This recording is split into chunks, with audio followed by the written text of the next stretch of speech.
Bismillahirrahmanirrahim. Assalamualaikum warahmatullahi wabarakatuh. Alhamdulillahirabbil alamin wa afdhalus salati wa atammut taslimi ala sayyidina Muhammadin wa ala alihi wa ashabihi ajma'in. Allahumma anfa'na bima 'allamtana wa 'allimna ma yanfa'una wa zidna 'ilma. Allahumma faqihna fid din wa 'allimna ta'wil. وَاجْعَلْنَا مِنَ الَّذِينَ يَسْتَمِعُونَ الْقَوْلَ فَيَتَّبِعُونَ أَحْسَنَهُ اللهم أرنا الحق حقا وارزقنا اتباعه وأرنا الباطل باطلا وارزقنا اجتنابه وأدخلنا برحمتك في عبادك الصالحين أما بعد. Bapak Ibu sekalian, jamaah yang dirahmati Allah Subhanahu wa taala. Alhamdulillah, pada pagi hari ini kita dapat melanjutkan kembali kajian kita tentang Al-Wafi Syarah Arba'in Nawawiyah. Kita telah sampai pada hadis nomor 15 tentang keimanan dan perkataan yang baik serta hak tamu dan hak tetangga. Pada pertemuan yang lalu telah kita bahas sabda Nabi sallallahu alaihi wasallam yang berbunyi, man kana yu'minu billahi wal yaumil akhir falyaqul khairan aw liyasmut. Barang siapa beriman kepada Allah dan hari akhir, hendaknya dia berkata-kata baik atau diam. Kemudian yang kedua, wa man kana yu'minu billahi wal yaumil akhir falyukrim jarahu. Barang siapa yang beriman kepada Allah dan hari akhir, hendaknya dia menghormati atau memuliakan tetangganya. Maka pada hari ini insyaallah kita akan membahas potongan yang terakhir dari sabda Nabi, yaitu wa man kana yu'minu billahi wal yaumil akhir falyukrim dhaifahu. Barang siapa beriman kepada Allah Subhanahu wa taala dan hari akhir, maka hendaknya dia menghormati dan memuliakan tamunya. Poin nomor 8, memuliakan atau menghormati tamu. Menghormati tamu merupakan tanda kesempurnaan iman, sebagaimana disebutkan langsung dalam hadis tadi. Dalam hadis disebutkan bahwa barang siapa yang komitmen terhadap ajaran Islam dan mengikuti jejak orang-orang mukmin, maka ia harus menghormati tamu. Sikap ini merupakan bukti rasa percaya dan ketawakalan seseorang kepada Allah Subhanahu wa taala. Kenapa dikatakan tawakal? Ya, karena tamu termasuk takdir dari Allah Subhanahu wa taala. Sebagaimana rezeki juga takdir dari Allah Subhanahu wa taala. Maka tidak perlu kita khawatir datangnya tamu akan mengurangi rezeki kita, karena rezeki dari Allah Subhanahu wa taala sudah ditetapkan, sehingga dengan menghormati tamu sama sekali tidak akan mengurangi rezeki kita. Maka disinilah bukti ketawakalan seseorang kepada Allah Subhanahu wa taala. Karena itu Rasulullah sallallahu alaihi wasallam bersabda, barang siapa yang beriman kepada Allah dan hari akhir, hendaklah ia memuliakan tamu. Selanjutnya, apakah jamuan terhadap tamu merupakan hak tamu atau bentuk kebaikan dari tuan rumah?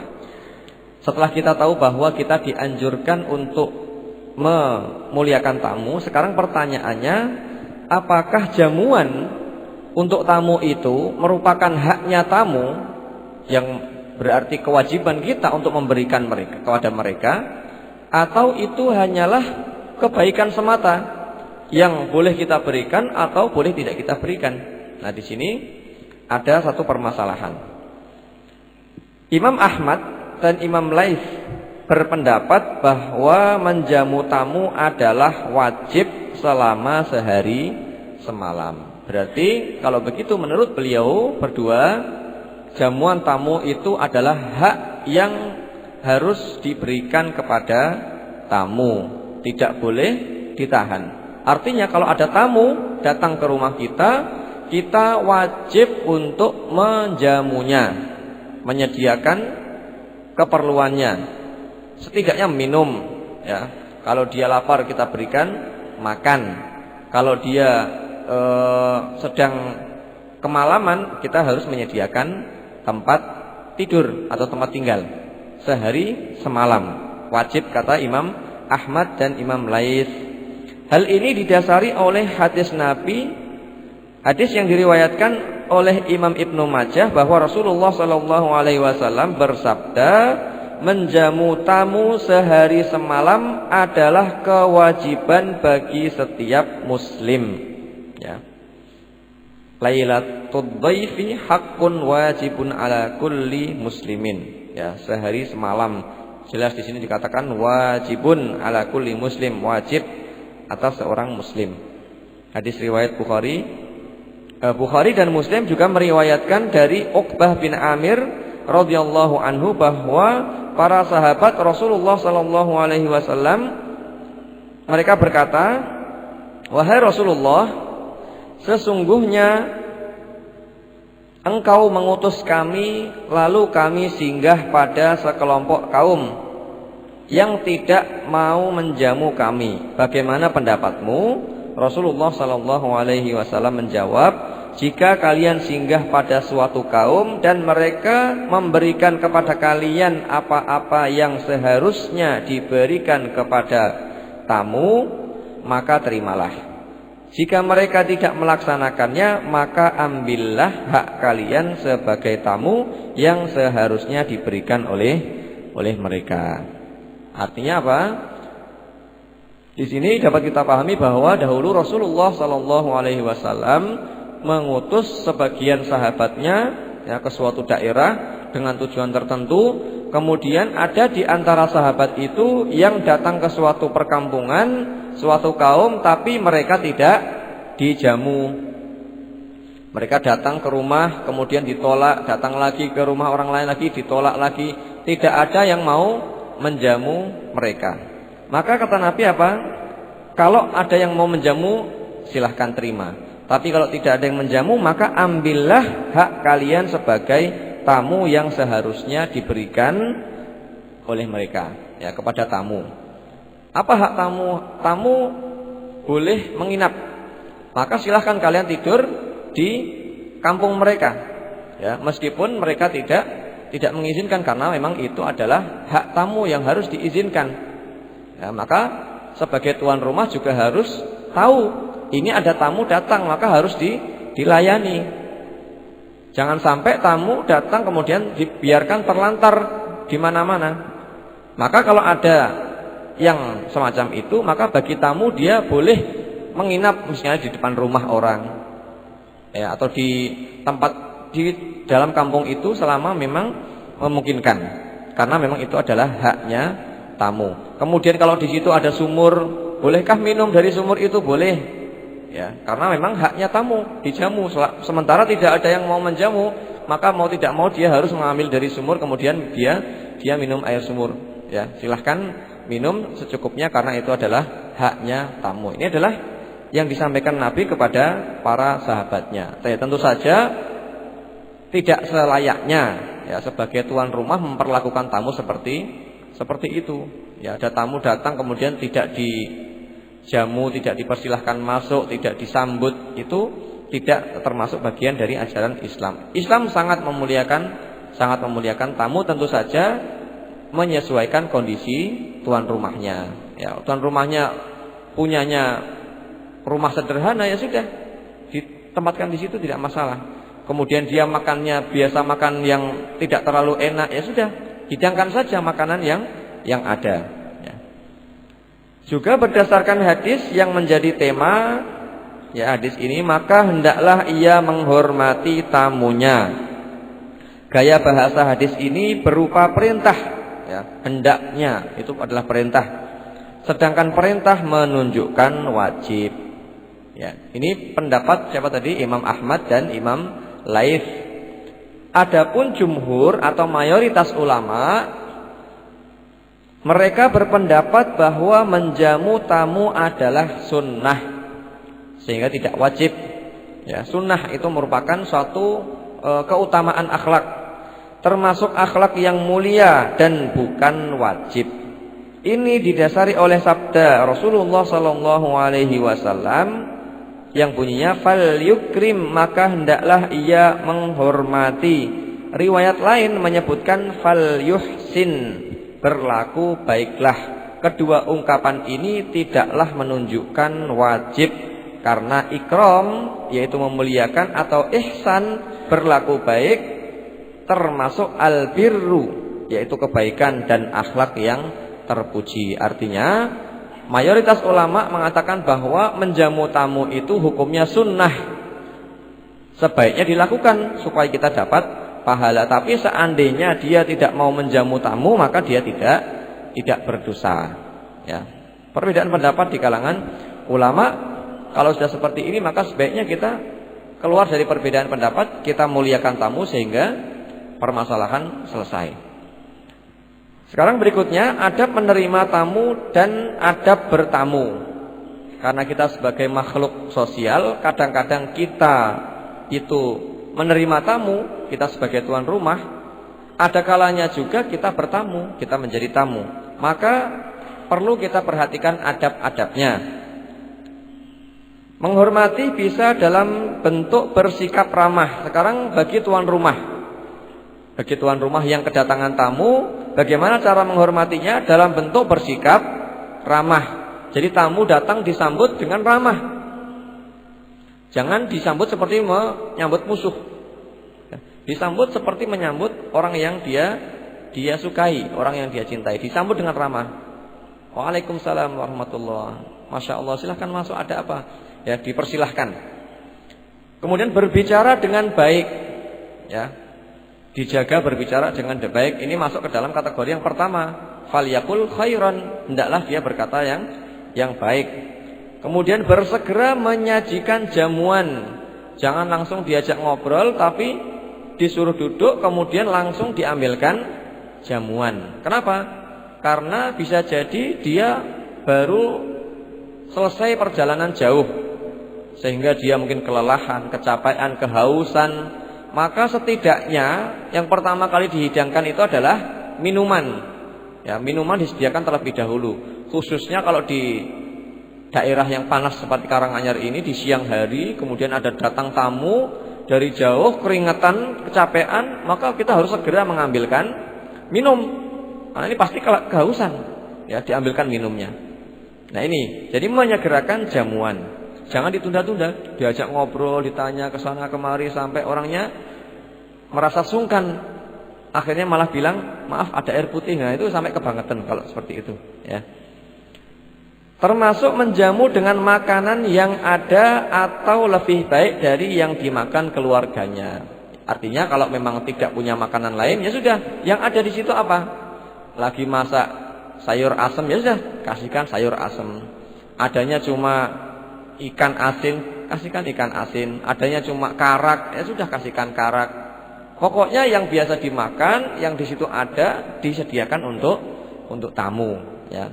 Terlepas apakah dia mau makan atau tidak, itu urusan lain. Yang pasti kita sebagai tuan rumah harus menyediakan makanan yang kita punyai untuk tamu. Atau lebih baik, kalau punya yang lebih baik, misalnya meskipun harus beli, suruh anaknya beli, tolong belikan bakso. Padahal dia sendiri jarang beli bakso, tidak apa-apa, karena ada tamu. Itu lebih baik. Selama sehari semalam, ya, jadi dijamu selama sehari semalam. Itu hak, ya, yang sepatutnya kita berikan sebagai tuan rumah kepada tamu. 2 hari berikutnya dijamu dengan makanan yang dimakan keluarganya dengan tidak memaksakan diri hingga membebani keluarganya. Artinya di hari pertama boleh dia membeli makanan-makanan dari luar, menyediakan makanan-makanan yang tidak biasa dia makan, boleh. Akan tetapi hari kedua, ketiga, ya kalau dia tidak mampu, diberikan makanan yang biasa dia makan. Intinya tidak usah terlalu membebani diri sendiri. Imam Muslim meriwayatkan bahwa Rasulullah Shallallahu Alaihi Wasallam bersabda, jamuan bagi tamu selama 3 hari Sedangkan jamuan yang lebih baik dari makanan yang dimakan anggota keluarga adalah sehari semalam, yaitu yang pertama. Lebih dari itu maka dianggap sedekah. Kita lanjutkan. Sedangkan sebagai tamu, sekarang kalau tamu adabnya adalah hendaknya tidak memberatkan dan tidak mengganggu orang yang dikunjungi. Jadi Islam itu agama yang sempurna. Yang diatur bukan hanya satu pihak saja, tapi dua-duanya.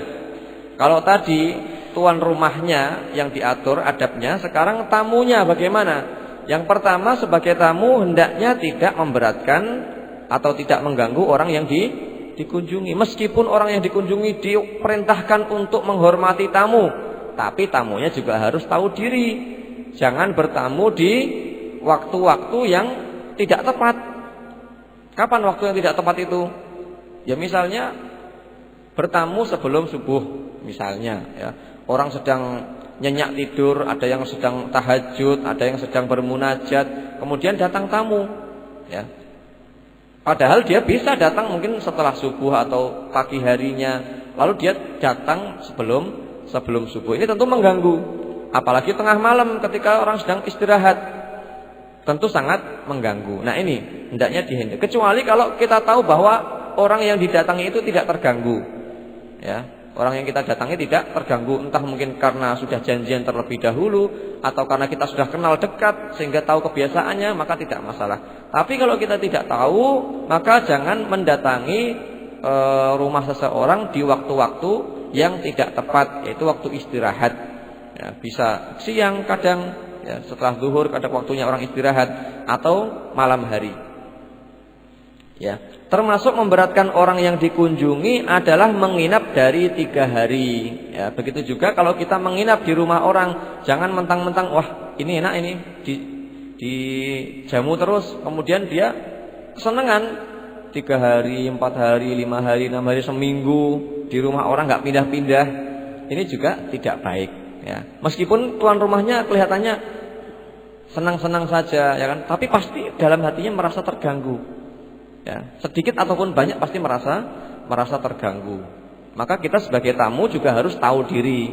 Sudah 3 hari cukup, karena memang itu yang diberikan oleh Nabi untuk tamu. Kalau mau lebih, ya pergi dulu. Ya, pergi dulu, pindah ke rumah orang lain, menginap di rumah orang lain, baru mungkin datang lagi, silahkan. Yang penting jangan sampai lebih dari 3 hari. Itu pun juga kalau yang didatangi masih siap untuk menjamu. Kalau tidak ya tidak usah. Nah ini. Atau menginap di rumah orang yang dikunjungi dan dia tahu bahwa orang yang dikunjungi itu tidak memiliki sesuatu untuk menjamunya. Ya. Ada orang yang kurang mampu, kemudian kita datang ke situ menginap. Maka itu bagi tuan rumah bisa jadi sangat memberatkan. Kenapa? Dia pasti merasa terbebani. Ya, di satu sisi dia harus menghormati tamu, tapi di saat yang sama dia tidak punya apa-apa yang bisa disuguhkan untuk tamu, sehingga dia merasa sungkan, ya, merasa tidak enak, merasa terbebani. Itu juga tidak baik. Nah, bagaimana kalau ternyata kita harus bertamu kepada orang yang tidak mampu? Kalau memang seperti itu, ya kita yang membawa oleh-oleh. Ya, kita yang justru membawa oleh-oleh supaya apa? Orang yang kita datangi itu malah senang. Ini pengecualian kalau memang tamunya itu tidak mampu, nggak punya apa-apa. Ya, kita tahu bahwa dia orang tidak mampu, maka kita datang bawa oleh-oleh, bawakan buah-buahan, bawakan kue, bawakan ini. Apalagi kalau anaknya banyak, ya tidak mampu, anaknya banyak, berikan itu jajan buat anak-anaknya, sehingga tuan rumah justru merasa senang dengan datangnya tamu. Ya. Sebagaimana yang diriwayatkan oleh Imam Muslim dari Abu Syuraih bahwa Rasulullah SAW bersabda, seorang Muslim tidak diperbolehkan menginap di rumah saudaranya hingga membuatnya berdosa. Para sahabat bertanya, bagaimana bisa membuatnya berdosa wahai Rasulullah? Beliau menjawab, menginap di rumahnya dan ia tidak memiliki sesuatu untuk menjamu. Dalam keadaan seperti ini, tamu harus segera pergi, terlebih setelah 3 hari, karena orang yang dikunjungi telah menunaikan kewajibannya. Intinya bahwa baik tamu maupun tuan rumah masing-masing harus tahu diri. Masing-masing harus bisa memosisikan dirinya sebaik-baiknya. Ya, tidak boleh menelantarkan tamu, juga tamu tidak boleh mengganggu dan merepotkan tuan rumah. Inilah indahnya agama Islam ini. Yang ke-10 terakhir, urgensi penerapan hadis dari hadis yang telah kita bahas pada nomor 15 ini. Ya, menerapkan isi hadis ini sangat penting karena akan menciptakan persatuan dan persaudaraan serta menyingkirkan semua perasaan dendam dan dengki. Manusia senantiasa hidup berdampingan satu sama lainnya. Hampir semuanya pernah bertamu ataupun kedatangan tamu. Jika setiap tetangga menghormati tetangganya dan setiap orang memuliakan tamunya, niscaya masyarakat akan baik karena telah tercipta persaudaraan dan rasa saling menyayangi. Apalagi jika semua anggota masyarakat komitmen terhadap berbagai adab yang ada dalam hadis di atas, yaitu berbicara yang baik atau diam. Ya. Kita lanjutkan sekarang hadis yang nomor 16. Hadis yang nomor 16 tentang satu sikap yang harus kita waspadai, yaitu marah. Dari Abu Hurairah, an Abi Hurairah radhiyallahu anhu anna rajulan qala lin Nabi sallallahu alaihi wasallam awsini qala la taghdab faraddata miraran qala la taghdab. Dari Abu Hurairah radhiyallahu anhu bahwa seorang lelaki berkata kepada Nabi sallallahu alaihi wasallam, "Berikan aku nasihat." Beliau menjawab, "Jangan marah." Kemudian laki-laki itu mengulanginya lagi beberapa kali dan jawaban beliau, "Jangan marah." Hadis riwayat Imam Bukhari. Hadis yang sangat pendek, ya, tapi mempraktekannya tidak semudah membacanya. Apa pesan Nabi? Jangan marah. Jadi seorang laki-laki datang menghadap Nabi meminta wasiat. "Wahai Rasulullah, berikan saya wasiat atau nasihat."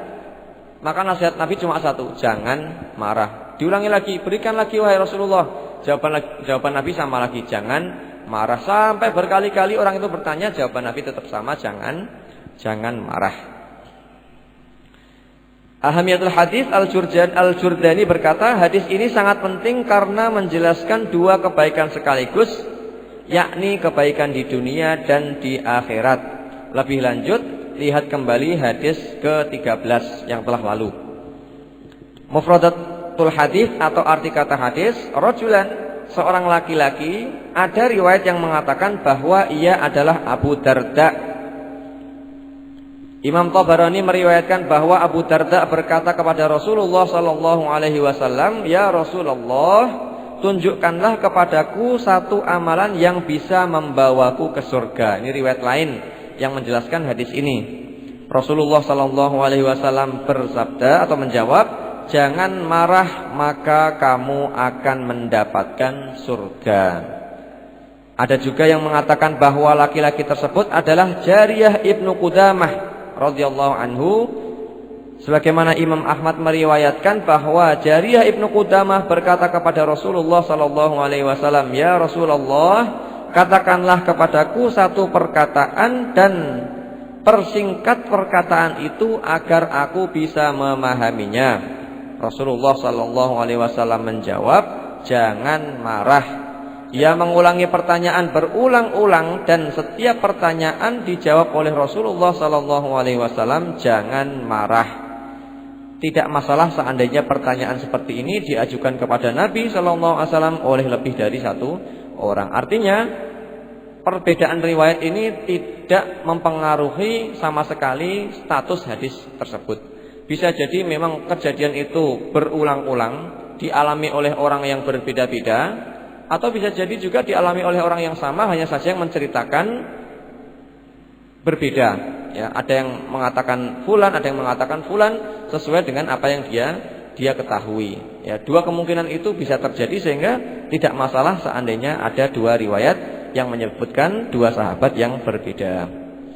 Kemudian kata ausini dalam hadis di atas artinya tunjukkanlah kepadaku perbuatan yang membawa manfaat. Secara bahasa ausini itu berikan wasiat. Maksudnya adalah wasiat tentang amalan yang bermanfaat. Kemudian kata Nabi la taghdab artinya jangan marah. Maksudnya jauhilah hal-hal yang menyebabkan kamu marah. Kemarahan adalah gejolak dalam jiwa yang mengarah kepada keinginan untuk berbuat kekerasan dan dendam. Ya. Kemudian faraddada miraran artinya ia mengulanginya berkali-kali.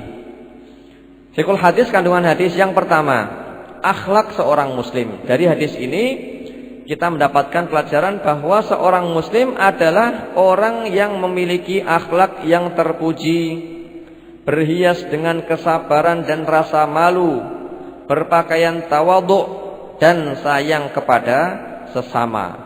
Dalam dirinya terpancar tanda-tanda kejantanan, mampu menahan segala beban, berusaha untuk tidak mencelakai orang, pemaaf, penuh kesabaran dan mampu menahan emosi. Wajahnya senantiasa berseri-seri dalam keadaan apapun. Arahan inilah yang diberikan Rasulullah SAW kepada sahabat yang meminta nasihat. Sebuah ungkapan yang singkat dan padat, mencakup semua kebaikan dan menganulir atau menghapus semua bentuk keburukan, yaitu jangan marah. Jadi seorang muslim itu seorang yang mampu mengendalikan dirinya. Dia bisa menahan dirinya agar tidak keluar dari koridor syariat. Intinya seperti itu. Dalam keadaan seperti apapun. Karena kondisi manusia berubah-ubah, berbeda-beda. Ada kalanya kondisi membuat orang tidak marah. Tapi satu kali kadang-kadang orang dipancing untuk marah. Maka seorang muslim harus berpikir sebelum bertindak. Ini saya perlu marah apa tidak? Kalau tidak perlu marah, berarti tidak usah marah. Ya. Bukan orang muslim itu bukan orang yang sensitif. Maksudnya sensitif dalam hal emosi. Dipancing sedikit marah, kemudian tidak terkontrol tindakannya. Bukan seperti itu. Tapi dia akan berpikir, saya marah atau tidak saat ini? Apakah ini tempatnya marah atau tidak? Kalau tidak, maka dia tidak akan marah. Ya. Maka dalam hadis yang lain Nabi mengatakan apa? Laisa syadidu bisur'ah. Orang yang kuat kata Nabi itu bukan orang yang jago gulat, jago tarung, ya berkelahi, bukan kata Nabi. Innamas syadidu kata Nabi, orang yang kuat alladzi yamliku nafsahu indal ghadab.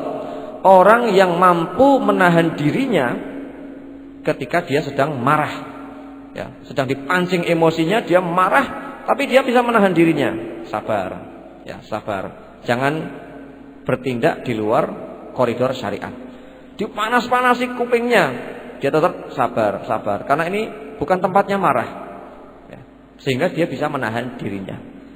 Nah ini kata Nabi, orang yang kuat adalah orang yang bisa menahan marahnya. Maka bisa jadi orang itu badannya kekar kuat, tapi disinggung sedikit langsung emosi, langsung marah, langsung banting sana banting sini, pukul sana pukul sini. Maka bukan seperti itu kata Nabi orang yang hebat, orang yang kuat. Tapi orang yang kuat adalah yang sabar, bisa menahan dirinya kapan dia harus marah, kapan tidak boleh marah. Ya. Kalau urusan-urusan yang sifatnya duniawi, maka tidak selayaknya seorang itu marah. Apa maksudnya duniawi ini? Yang tidak ada kaitannya dengan agama. Contoh kita misalnya diejek orang lain. Ya sudah, wong kita diejek. Apakah ada urusannya dengan agama? Tidak ada. Apakah dengan ini pahala saya berkurang? Tidak, justru malah bertambah. Maka untuk apa marah? Ya, orang diejek fisiknya misalnya, fisiknya disebut-sebut. Maka orang yang mukmin udah ngapain?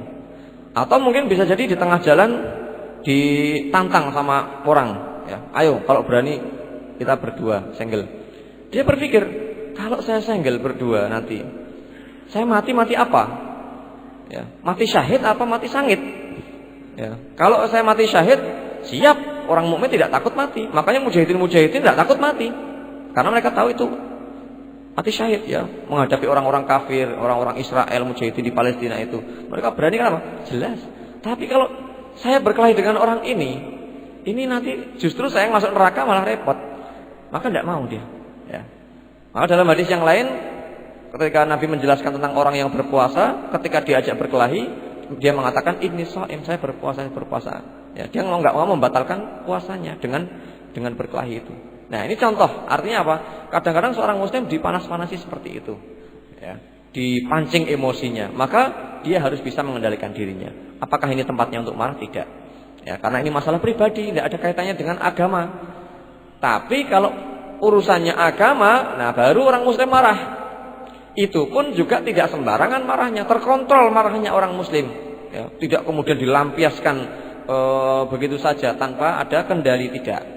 Intinya bahwa seorang muslim harus bisa mengendalikan dirinya. Dalam kondisi apapun, dipancing sehebat apapun kemarahan, harus dipikir dulu. Ini waktunya marah apa bukan? Kalau bukan waktunya marah, jangan marah. Kalau kamu laki-laki sini, tarung sama saya. Ya kita kan laki-laki misalnya, ya bapak-bapak di sini laki-laki. Tapi kan nggak harus dibuktikan dengan berkelahi seperti itu. Ya, apalagi ini urusan yang nggak jelas. Dan kalau matinya tidak jelas, maka nggak usah. Ya, bukan berarti terus kemudian banci kamu nggak mau berkelahi, nggak berani berkelahi. Nggak apa-apa dibilang banci di dunia, nanti di akhirat akan kelihatan siapa yang banci. Ya. Nah ini artinya kita harus mampu menahan emosi kita, jangan mudah dipancing, jangan mudah kita terprovokasi. Yang kedua, tentang rindu kepada surga. Pesan Rasulullah SAW di atas ditujukan kepada penanya yang ingin menempuh jalan ke surga dengan meminta nasihat singkat agar ia bisa menghafal dan memahaminya. Pesan tersebut adalah la taghdab, jangan marah. Artinya berakhlaklah dengan akhlak yang mulia, akhlak para nabi, akhlak Al-Quran, akhlak yang bersumber dari keimanan. Jika kamu membiasakan diri dengan akhlak ini, bahkan menjadi tabiat dan watakmu, niscaya kamu tidak akan mudah marah dan mengetahui sikap yang mesti Anda ambil. Dan tentu saja semua ini perlu proses, butuh latihan, khususnya bagi orang-orang yang belum terbiasa, orang yang masih suka marah, terpancing emosinya, perlu latihan untuk menahan emosi, ya, menahan diri, tahan terus, kemudian ingat Allah, ingat akhirat, berpikir ya secara normal, kepala dingin, perlu, ya, supaya apa? Lama-lama menjadi tabiat. Kalau sudah menjadi tabiat itu mudah. Kalau orang sudah biasa nggak marah, ya mudah bagi dia tuh nggak marah. Tapi kalau orang masih terbiasa terbawa emosi, memang sulit merubahnya itu. Dikit-dikit langsung wah, terpancing, wah langsung marah. Maka perlu dilatih. Ya, pelan-pelan, tundukkan hawa nafsu kita ini. Emosi kita ditundukkan, ya. Jangan dibiarkan meledak-ledak. Karena apa? Karena kemarahan itu nanti akan mengakibatkan dampak yang tidak kita inginkan, ya. Ada yang karena marah istrinya diceraikan, ada yang marah kemudian dia mengucapkan kalimat kufur, ada yang marah kemudian anaknya dipukul, ada yang karena marah kemudian macam-macam. Ya, dampak marah itu sangat banyak dan banyak yang tidak baik. Maka orang kalau bisa menahan amarah, dia telah menghindari berbagai macam kerusakan, berbagai macam madarat, ya, yang dia tidak inginkan. Maka perlu berlatih. Yang ketiga, kesabaran adalah kunci kemenangan dan keridhaan. Manakala nafsu dan kekuatan jahat telah bergolak dan menguasai diri, janganlah kamu menyerah begitu saja, membiarkan diri dikuasai oleh kemarahan, merasa hanya dirimu yang berhak melarang dan memerintah, lalu kamu melanggar berbagai larangan Allah Subhanahu wa ta'ala. Sebaliknya, bekerja keraslah melawan serta mengingat akhlak seorang muslim sejati, sebagaimana disebutkan Allah Subhanahu wa taala dalam ayatnya, A'udzubillahi minasyaitonir rajim, wasari'u ila maghfiratin min rabbikum wa jannatin 'arduha as-samawati wal ardu u'iddat lil muttaqin. Dan bersegeralah kalian semua terhadap ampunan Tuhanmu dan surga yang luasnya seluas langit dan bumi yang dijanjikan bagi orang-orang yang bertakwa. Siapa mereka itu? Alladzina yunfiquna fis sarra'i wad dharra'i wal kadhimina al ghaidha wal 'afina 'anil nas. Yaitu mereka itulah orang-orang yang menginfakkan hartanya dalam kondisi senang maupun dalam kondisi susah. Kemudian mereka menahan amarah dan memaafkan manusia. Wallahu yuhibbul muhsinin, dan Allah mencintai orang-orang yang muhsin. Jadi surga Allah yang luasnya seluas langit dan bumi itu disediakan bagi orang-orang yang bertakwa, dan di antara ciri-ciri orang yang bertakwa tadi disebutkan adalah dia bisa menahan amarah, ya.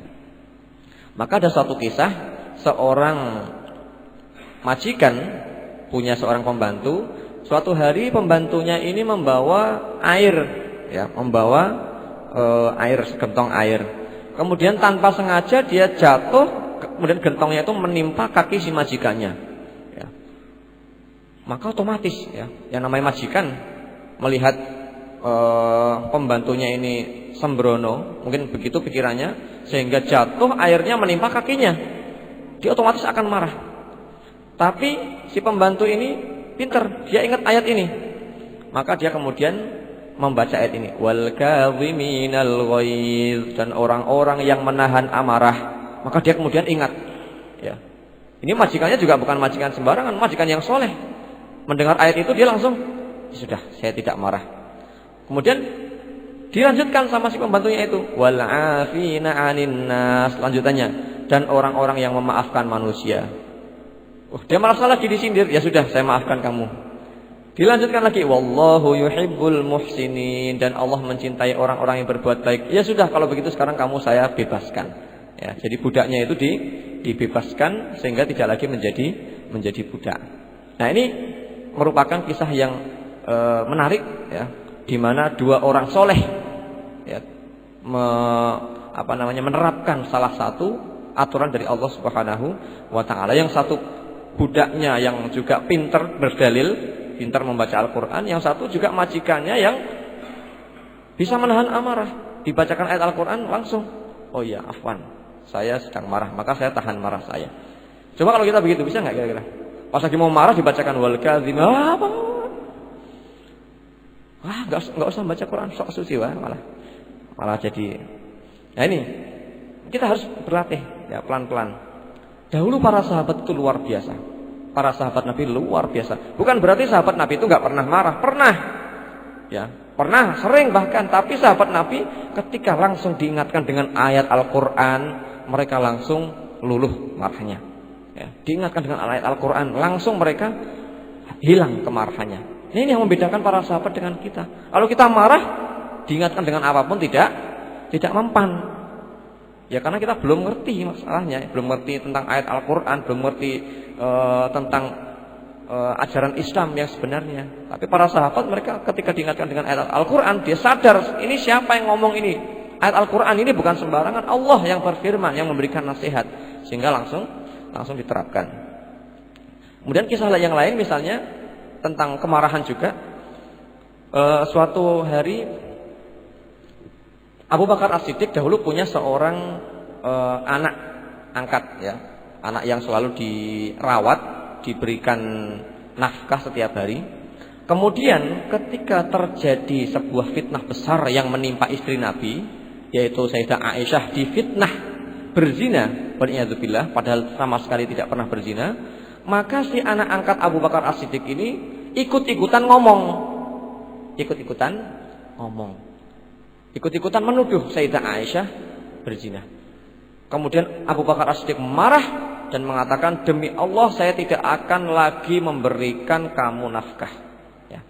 Kemudian saat itulah turun firman Allah Subhanahu wa taala dalam Al-Qur'an, apakah kamu tidak mau kalau Allah Subhanahu wa taala memaafkanmu dan menghapus dosamu? Maka Abu Bakar As-Siddiq mendengar ayat Allah yang turun kepada Rasulullah SAW dibacakan seperti itu. Abu Bakar mengatakan, saya mau dimaafkan dosaku, ya, dimaafkan kesalahanku. Maka dalam Al-Quran dilanjutkan lagi, maka berikanlah, ya, berikanlah yang telah kamu berikan itu kepada orang-orang yang telah kamu rawat selama ini. Maka sejak saat itu Abu Bakar kembali lagi memberikan nafkah tersebut kepada orang. Padahal tadi sudah marah karena telah menuduh Aisyah, yang mana Aisyah itu adalah putrinya sendiri, putri Abu Bakar As-Siddiq. Kemudian dia kembali lagi memberikan nafkah, ya, dalam kondisi marah. Tapi ketika ada ayat Al-Quran turun, maka Abu Bakar As-Siddiq kemudian luluh marahnya. Kemudian beliau taat kepada perintah Allah Subhanahu wa taala. Ini yang semestinya dilakukan oleh setiap muslim. Dengan demikian kamu terbebas dari kemarahan Allah dan menjadi orang-orang bertakwa yang berhak menjadi penghuni surga yang kekal abadi. Imam Ahmad meriwayatkan bahwa Abdullah bin Umar radhiyallahu anhuma bertanya kepada Nabi sallallahu alaihi wasallam, "Apa yang bisa menjauhkanku dari kemurkaan Allah Subhanahu wa taala?"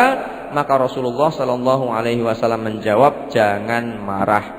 Berarti siapa yang tidak ingin dimarahi oleh Allah, jangan memarahi orang lain. Siapa yang ingin dihindarkan dari murka Allah, jangan murka. Kuncinya seperti itu, ya. Kata Nabi, jangan marah. Hasan Al-Basri, salah seorang tabi'in, beliau mengatakan, 4 perkara siapapun yang dapat melakukannya, tentulah Allah akan menjaganya dari setan dan dijauhkan dari neraka. Yaitu orang yang mampu menguasai dirinya ketika pertama merasa ingin, kedua merasa takut, ketiga ketika birahinya bergejolak, dan yang keempat ketika marah. Jadi siapa yang bisa menahan jiwanya, dirinya dari melanggar aturan Allah dalam 4 kondisi ini. Merasa ingin, pengen, tapi ini tidak boleh, ya, pengen mengambil hak orang lain, tapi ini haram, ditahan, maka dia berhasil. Yang kedua, merasa takut, diancam. Kalau kamu tidak mau maksiat, kamu saya beginikan. Dia diancam, dia takut, tapi dia tetap tidak mau melakukan pelanggaran Allah Subhanahu wa taala, maka dia berhasil. Yang ketiga, ketika birahinya bergejolak, entah sedang berdua-duaan dengan orang yang tidak halal baginya, maka kemudian dia ingat Allah, oh ini tidak boleh. Dia menahan dirinya tidak melakukan pelanggaran, maka dia berhasil. Dan yang keempat, orang yang sedang marah, dipancing emosinya, kemudian dia tetap menahan, oh saya tidak boleh. 4 kondisi ini yang kata Imam Hasan Al-Basri yang bisa melakukan, maka dia akan dijaga dari setan dan dijauhkan dari api neraka. Tentu saja bukan perkara yang mudah, ya, bukan perkara yang mudah. Apalagi kalau keempat-empatnya ini mudah kita lakukan, ya, ada di depan kita. Di depan kita ada uang 1 koper misalnya, ditawarkan ini uang 1 koper, tolong izinkan saya misalnya membuat tempat maksiat di kampung Anda. Misalnya ini, datang kepada Anda sebagai kepala desa, minta izin untuk membuat tempat maksiat. Datang kepada Anda, dibawakan uang 1 koper, isinya miliaran rupiah. Kalau nggak punya iman, oh ya monggo silahkan, karena lihat uang segitu banyak. Di depan mata misalnya wanita, atau yang wanita dengan pria yang dia sukai, nggak ada orang lain, pasti, ya, saling tertarik. Sebagaimana di dalam kisah Nabi Yusuf, ketika Nabi Yusuf disekap dalam satu ruangan oleh wanita istri Aziz, ya, istri pejabat, wanita yang cantik, kaya, punya jabatan tinggi. Kemudian tidak ada orang lagi selain mereka berdua, istri Aziz itu dengan Nabi Yusuf. Nabi Yusuf kemudian dipanggil, sini Nabi Yusuf. Bagaimana perasaan orang yang dalam kondisi semacam ini? Tapi Nabi Yusuf ingat kepada Allah Subhanahu wa taala. Saya tidak ingin mengkhianati Allah Subhanahu wa taala. Kemudian Nabi Yusuf lebih memilih lari dan kemudian dikejar, kemudian ditarik pakaiannya sehingga sobek. Alhamdulillah beliau terbebas dari perbuatan zina dan lain sebagainya, ya. Kemudian termasuk marah, ya. Sehingga seorang kalau bisa menahan 4 hal ini, dia akan selamat. Yang keempat, kemarahan merupakan kumpulan kejahatan. Sebaliknya, mengendalikan marah adalah kumpulan kebaikan. Dalam hadis di atas kita melihat bahwa si penanya ketika dikatakan kepadanya jangan marah, ia memahami dan langsung menerima nasihat tersebut. Akan tetapi ia mengulangi permintaannya untuk diberikan nasihat, seolah-olah ia mengira bahwa nasihat yang diberikan kepadanya hanyalah sesuatu yang sederhana. Maka ia ingin mendapatkan tambahan agar lebih bermanfaat dan tujuannya untuk masuk surga pun tercapai. Namun Rasulullah SAW tetap memberikan jawaban yang sama. Ini merupakan penegasan bahwa pesan tersebut sudah cukup jika benar-benar dipahami maksudnya dan diamalkan. Setelah penegasan berulang-ulang, barulah si penanya sadar dan memahami maksud Rasulullah SAW. Imam Ahmad meriwayatkan dari orang yang bertanya bahwa ia bertanya, ia berkata, setelah itu saya memahami bahwa kemarahan mencakup seluruh kejahatan. Jadi ini kelanjutan dari hadis yang di atas tadi. Orang yang bertanya tadi kemudian dia berkata, setelah itu saya memahami, dia baru paham pesan Nabi bahwa memang kemarahan itu adalah sumber dari segala macam keburukan. Kalau orang bisa menahan marah berarti dia bisa terbebas dari berbagai macam keburukan. Artinya jika dia tidak marah maka sebenarnya seseorang telah meninggalkan semua kejahatan. Dan barang siapa yang meninggalkan semua kejahatan maka ia akan mendapatkan semua kebaikan. Karenanya kita patut ucapkan sholawat kepada Nabi Muhammad sallallahu alaihi wasallam yang telah mengarahkan umatnya kepada akhlak yang terpuji dan memberi peringatan untuk tidak mendekati pintu semua kejahatan tersebut.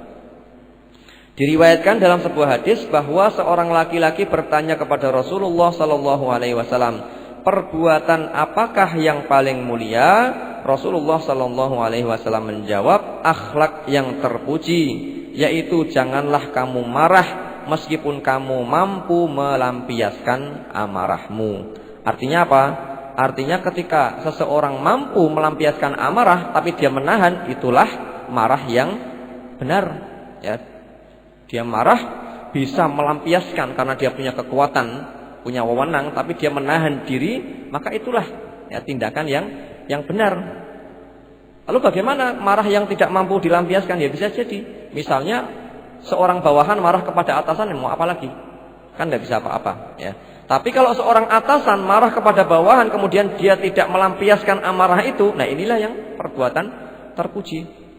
Bawahannya melakukan kesalahan, harusnya ini dipecat, harusnya ini dihukum, tapi dia sabar, jangan marah karena ini kesalahan biasa. Maka inilah ya akhlak yang terpuji. Maka banyak orang yang menyesal karena marah, tapi jarang orang yang menyesal karena tidak marah. Orang banyak yang menyesal karena marah, tapi jarang orang yang menyesal karena tidak. Saya menyesal tidak marah itu jarang. Tapi kalau saya menyesal kemarin kenapa saya begini, kenapa saya begitu, kenapa saya berbuat ini begitu karena kemarahan, itu banyak. Maka hendaknya kita menghindarkan diri kita dari melampiaskan amarah. Yang nomor 5, kemarahan adalah kelemahan, sedangkan kesabaran adalah kekuatan. Cepat marah merupakan tanda lemahnya seseorang meskipun ia memiliki lengan yang kuat dan badan yang sehat.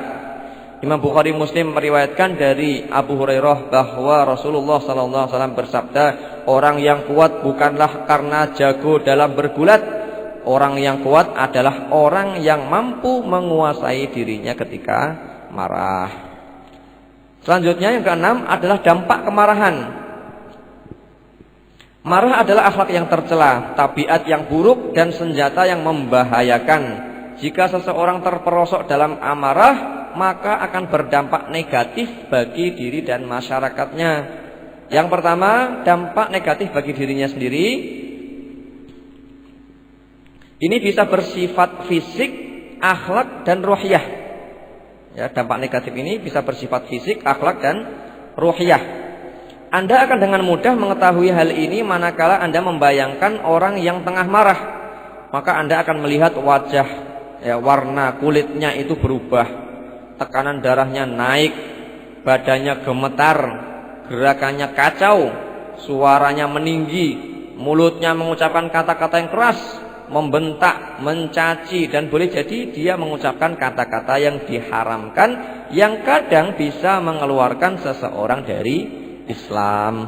Sebagai contoh, mengucapkan kata-kata kufur, kata-kata yang bertentangan dengan agama Islam dan lain sebagainya. Ditambah lagi perilakunya yang gegabah, menghambur-hamburkan uang dan menyakiti dirinya sendiri. Ya, kita sendiri bisa melihat dampak negatif ya orang kalau marah, dari fisiknya sudah kelihatan tadi, ya. Gak enak dilihat orang yang marah itu, ngomongnya gak jelas, kemudian tadi ya fisiknya, ototnya tegang, wajahnya merah, suaranya gak enak, tinggi, kemudian kata-katanya juga. Maka kalau dia sampai mengucapkan kata-kata yang kufur, ya dia kafir. Menghina Allah, menghina Rasulullah, menghina Quran, kafir meskipun dalam keadaan marah. Karena kalau orang udah marah, Kalau dia tidak bisa mengendalikan diri, maka dia tidak takut apa-apa. Bahkan menghina Allah, menghina Rasulullah itu berani, ya. Maka jatuh kufur kalau sampai melakukan seperti itu. Atau misalnya melempar mushaf, dilempar ke kotoran misalnya, karena dia marah, ya dia kafir saat itu. Dia harus syahadat lagi, bertobat lagi, ya. Dan juga menghambur-hamburkan harta. Orang kalau biasanya marah kan suka banting-banting, ya kan? Pas marah, HP-nya yang dia sayangi banting prak. Habis itu selesai marah dia menyesal. Akhirnya beli lagi, ya kan? Lagi marah, TV-nya dibanting, komputernya dibanting, pecah semua. Habis selesai marah, nyesal ya, beli komputer lagi, beli TV lagi, menghambur-hamburkan harta. Maka orang yang tidak mudah marah, irit sebenarnya, ya. Marahnya cuma di dalam hati saja. Sudah, ya. Enggak banting pintu, enggak mecah kaca, enggak banting piring dan seterusnya. Nah, ini. Jadi hemat biaya. Kita lanjutkan yang nomor kedua. Sekarang dampak negatif bagi masyarakat. Marah akan melahirkan rasa iri dan dendam otomatis. Kalau ada satu anggota masyarakat yang dibuat marah, pasti yang muncul adalah dendam. Ya. Kemudian dia iri. Yang selanjutnya, jika mayoritas penduduknya bukan muslim, akan berakibat diusirnya kaum muslimin dari negeri itu. Ya, kalau kita hidup minoritas, kemudian kita membuat marah orang-orang selain Islam, ya, selain muslim, maka bisa jadi kita akan diusir dari negeri itu. Tentu saja kalau membuat marahnya itu karena kesalahan kita. Memang kita yang salah, bukan salah mereka. Nah, ini dampak negatif. Bahkan senang terhadap musibah yang menimpa kaum muslimin. Dengan demikian permusuhan dan kebencian menjalar di antara teman sejawat. Silaturahim antar kerabat menjadi putus sehingga kehidupan menjadi rusak dan masyarakat akan hancur. Inilah di antara dampak buruk kemarahan terhadap masyarakat. Selanjutnya yang nomor 7. Bagaimana mencegah kemarahan? Marah merupakan tabiat dan bawaan manusia, akan tetapi seorang muslim yang senantiasa berhubungan dengan Allah Subhanahu wa taala akan berusaha semaksimal mungkin untuk tidak marah, yaitu dengan cara menjauhi semua perkara yang dapat menimbulkan kemarahan dan berusaha meredam jika kemarahan telah meledak.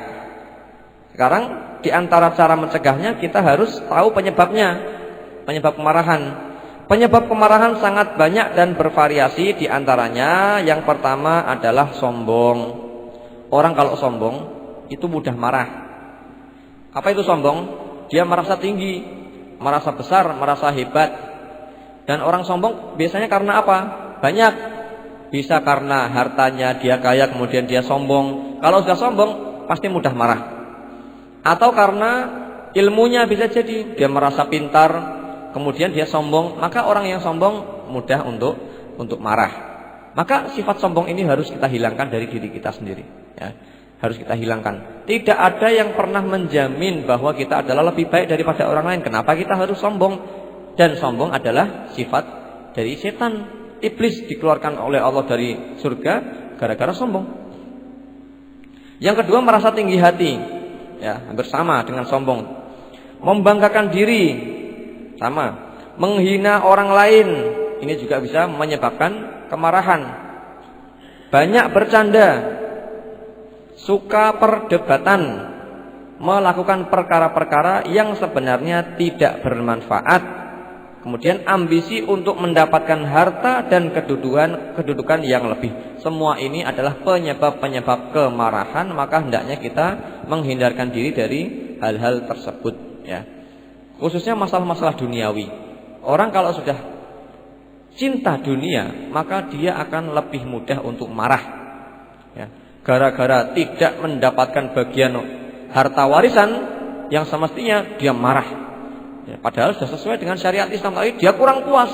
Kemudian dia marah gara-gara harta warisan. Kemudian dia bunuh, dia melakukan perbuatan-perbuatan yang dilarang oleh syariat. Gara-gara pacarnya direbut oleh temannya, marah, ya kan? Maksiat. Sudah pacaran tidak boleh, kemudian cemburu, kemudian membunuh. Apa ada seperti itu? Banyak, ya. Anak-anak muda yang saling bunuh gara-gara masalah pacar, gara-gara masalah motor, gara-gara masalah penampilan, gara-gara masalah jagoan, idola.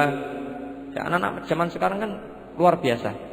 Maka hendaknya kita mengajari anak-anak kita supaya menghindari hal-hal tersebut yang dapat menyebabkan kemarahan. Seorang muslim dianjurkan untuk menjauhi akhlak-akhlak yang tercela tersebut dan mendidik dirinya dengan akhlak-akhlak yang mulia. Selanjutnya cara mencegah marah. Mencegah atau meredam kemarahan bisa dilakukan dengan banyak cara yang telah diajarkan dalam Islam atau diajarkan oleh Islam. Di antaranya yang pertama melatih jiwa dengan berbagai akhlak terpuji seperti sabar, lemah lembut, tidak tergesa-gesa dalam segala hal. Ini penting ya, jangan terburu-buru, jangan gerusa-gerusu. Kalau ada masalah, ada urusan jangan segera diputuskan, diselesaikan. Pikir dulu kira-kira bagaimana solusi yang tepat. Jangan langsung masalah terus diputuskan.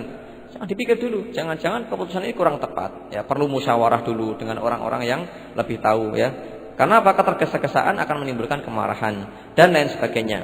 Teladan kita dalam hal ini adalah Rasulullah Sallallahu Alaihi Wasallam. Ketika Zaid bin Sa'nah sebelum masuk Islam, ya, mendatangi beliau dan menagih hutang yang belum jatuh tempo dengan sikap yang sangat kasar, beliau menghadapinya dengan senyum dan sabar. Bagaimana ceritanya ini?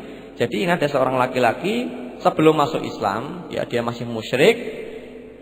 Pernah dihutangi oleh Nabi. Jadi Nabi hutang. Jadi Nabi itu sampai berhutang. Ya, ini untuk mengajari umatnya. Sebenarnya Nabi tanpa berhutang beliau bisa hidup. Tapi beliau pengen mengajari umatnya adab berhutang itu seperti apa. Maka Nabi berhutang. Dan yang dihutangi bukan sembarangan orang musyrik. Ya, karena memang dulu kaum muslimin hidup dengan orang musyrik. Ya, berbaur dengan mereka. Tentu saja sebelum turun perintah untuk memerangi orang-orang musyrik. Nabi berhutang kepada salah seorang laki-laki musyrik sampai tempo tertentu. Kemudian belum sampai temponya itu jatuh, orang musyrik itu datang kepada Nabi dengan sikap yang sangat tidak sopan, bahkan kasar, menagih utangnya. Ya, dipegang bajunya Nabi. Wahai Muhammad, bayarkan utang saya. Ya, padahal belum jatuh temponya. Maka apakah Nabi marah? Bisa dibayangkan. Rasulullah SAW, ya, seorang yang sangat dihormati oleh umatnya, yang sangat dimuliakan oleh kaumnya, diperlakukan seperti itu.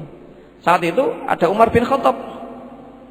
Umar bin Khattab orang yang sangat keras dalam masalah kebenaran. Melihat Rasulullah diperlakukan seperti itu, beliau hampir saja membunuh laki-laki tersebut. Apalagi orang itu musyrik.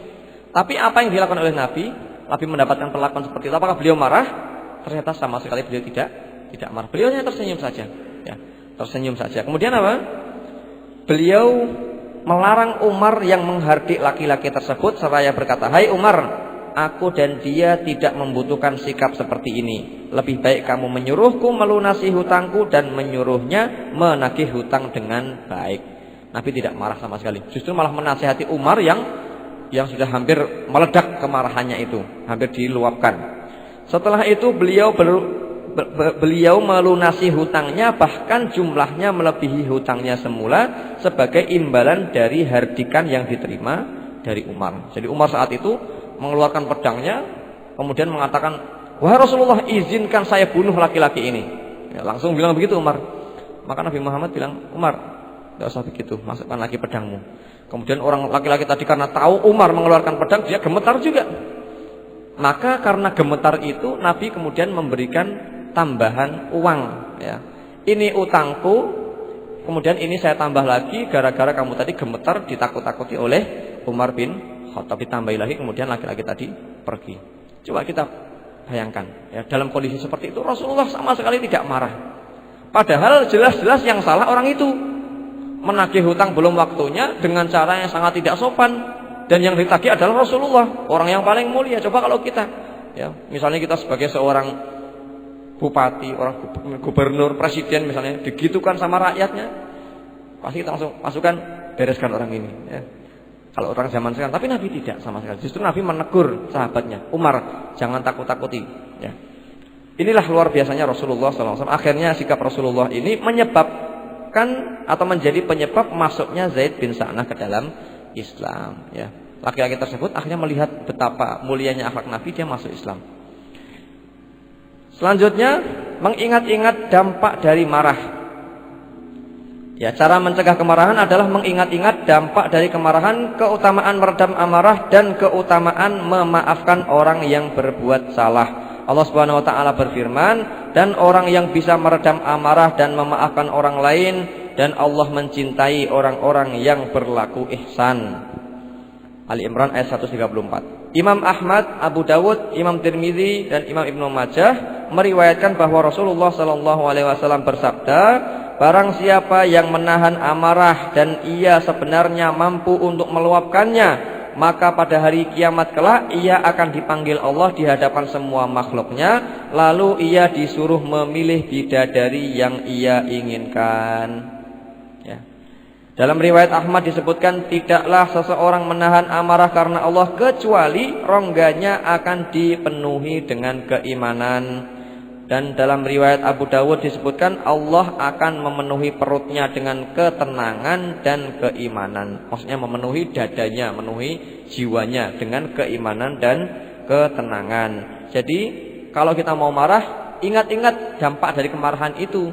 Bahwa kemarahan itu tidak baik, dilarang oleh Islam, dilarang oleh Nabi. Kemudian ingat-ingat keutamaan orang yang menahan kemarahan. Kalau saya tahan kemarahan, nanti saya akan masuk surga, saya akan diberikan oleh Allah ketenangan, keimanan, di akhirat akan diberikan bidadari. Itu harus ingat-ingat supaya kita bisa menahan amarah. Yang selanjutnya kita mengucapkan ta'awudz, yaitu a'udzubillahi minasyaitonirrajim. Allah Subhanahu wa taala berfirman, dan jika engkau ditimpa godaan setan maka berlindunglah kepada Allah, sesungguhnya Allah Maha mendengar lagi Maha mengetahui. Imam Bukhari dan Muslim meriwayatkan bahwa dua orang laki-laki saling mencaci di hadapan atau di samping Rasulullah sallallahu alaihi wasallam. Salah satunya mencaci saudaranya sambil marah hingga wajahnya memerah. Maka Rasulullah sallallahu alaihi wasallam bersabda, sesungguhnya aku mengetahui satu kalimat, andai ia ucapkan tentu kemarahan yang mereka alami akan hilang, yaitu a'udzubillahi minasyaitonirrajim. Maka kalau sedang marah ucapkan ini ya, supaya setannya pergi. Karena kemarahan dari setan. Kita sedang dibisiki oleh setan. Ayo marah, ayo pukul, ayo lempar, ayo. Itu bisikan dari setan. Maka kita segera ingat, a'udzubillahi minasyaitonirrajim. Pergi setan, jangan menggoda aku. Ya, supaya marah kita menjadi hilang. Tapi kan orang yang bisa seperti ini tidak semuanya.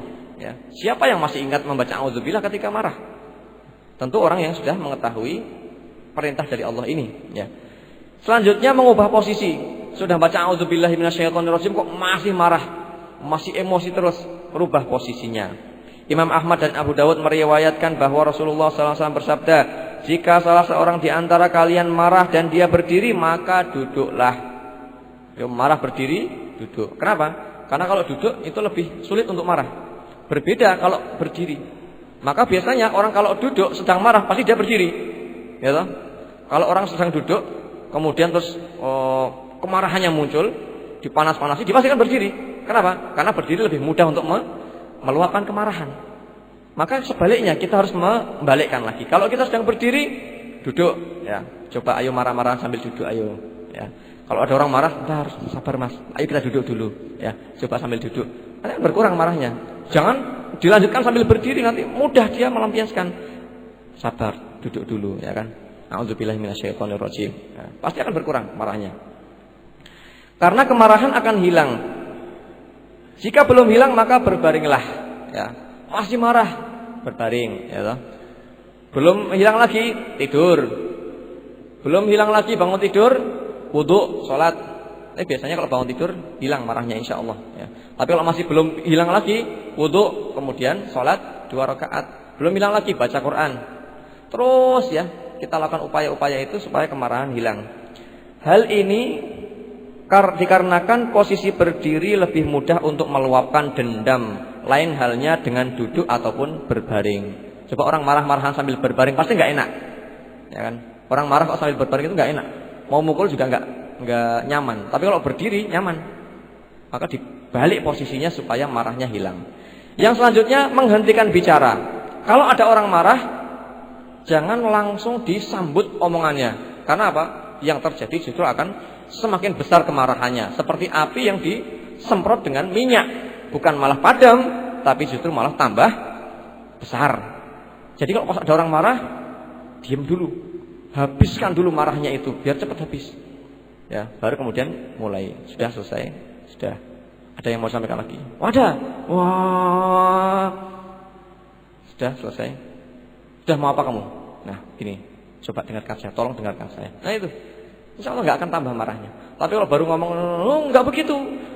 Tapi kan, wah sudah. Jadinya apa? Semakin marah, semakin naik. Bisa jadi nanti akan semakin bertengkar nanti akhirnya. Karena dengan tetap berbicara sangat mungkin kemarahannya bertambah dan ia mengucapkan perkataan yang ia sesali setelah kemarahannya reda. Rasulullah SAW bersabda, jika salah seorang di antara kamu marah maka diamlah. Nabi SAW mengucapkan 3 kali. Jadi baik yang marah juga harus diam, yang dimarahi juga harus diam. Maka sebaik-baik marah itu kalau diam-diaman. Ya, diam-diaman aja. Kalau misalnya ada satu yang ngomong, yang satu harus diam. Suami istri juga sama ini.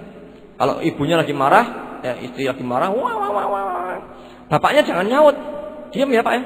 Diam. Karena apa ini lagi panasnya lagi meluap-luap. Begitu juga kalau suami lagi marah, ibu-ibu jangan nimpali. Nanti tangannya yang main nanti bisa jadi ya. Kalau udah enggak sabar, ya apalagi kalau enggak pernah ngaji, plak asik ya. Ya, diam, dengarkan dulu, ya sabar sampai selesai. Karena orang kalau dimarahi kemudian yang dimarahi itu diam, lebih cenderung padam. Kecuali kalau dia bertanya misalnya harus dijawab, ya dijawab secukupnya ya.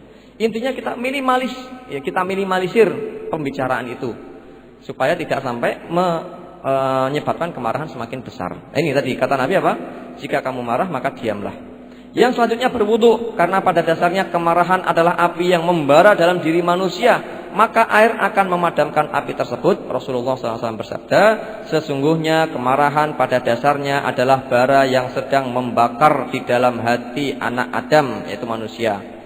Hadis riwayat Imam Ahmad dan Tirmidzi. Wudu juga merupakan ibadah dalam rangka zikrullah, mengingat Allah yang akan membuat setan yang sedang menyalakan api amarah pada diri seseorang lari dan bersembunyi. Rasulullah SAW bersabda, sesungguhnya amarah itu dari setan dan setan diciptakan dari api. Jika seseorang di antara kalian marah, maka berwuduklah supaya apinya padam. Hadis riwayat Ahmad dan Abu Dawud.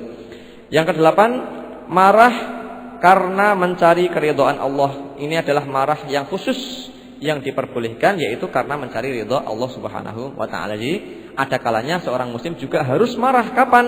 Ketika dia memang mencari ridha Allah dalam kemarahan itu.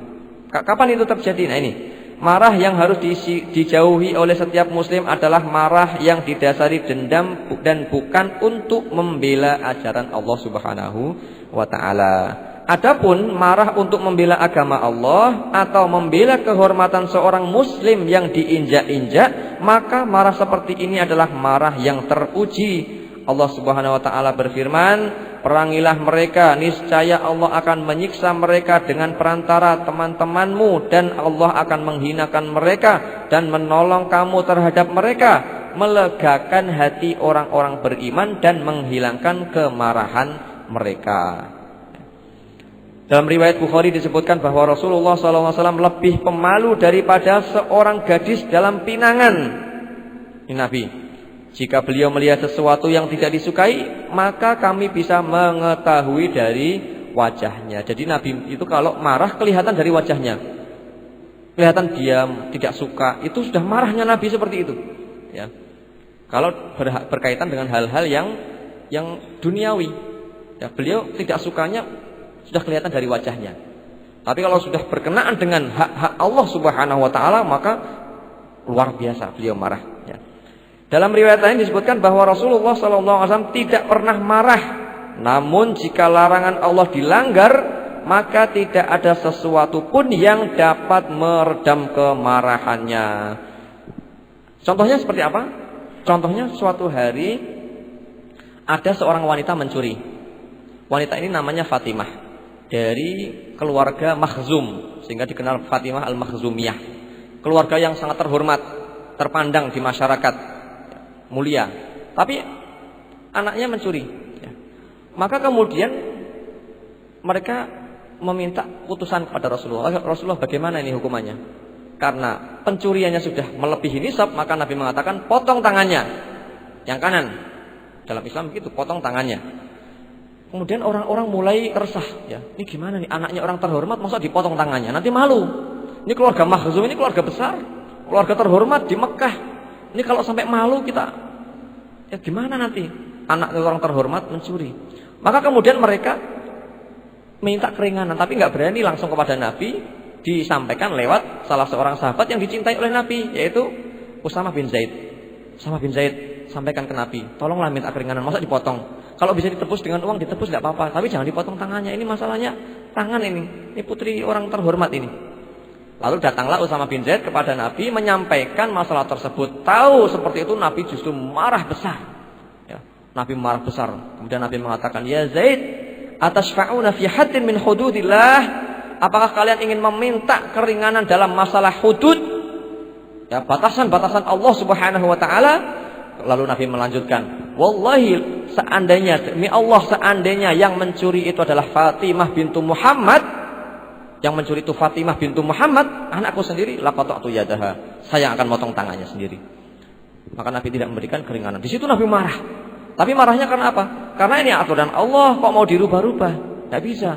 Ya, jangan sekali-kali merubah aturan Allah Subhanahu wa taala. Contoh lain yang terakhir tentang kemarahan Nabi, suatu hari salah seorang sahabat Nabi ketika berperang kemudian mendapati seorang kafir sudah dalam keadaan terpojok, dia tidak bisa melawan. Kemudian pas mau dibunuh, dia kemudian mengucapkan la ilaha illallah. Jadi ada orang kafir sudah keadaan terpojok, nggak bisa melawan, mau terbunuh, mau dibunuh sebentar lagi, dia mengucapkan la ilaha illallah. Sama sahabat ini dilempar sekalian dengan tombak, kemudian mati.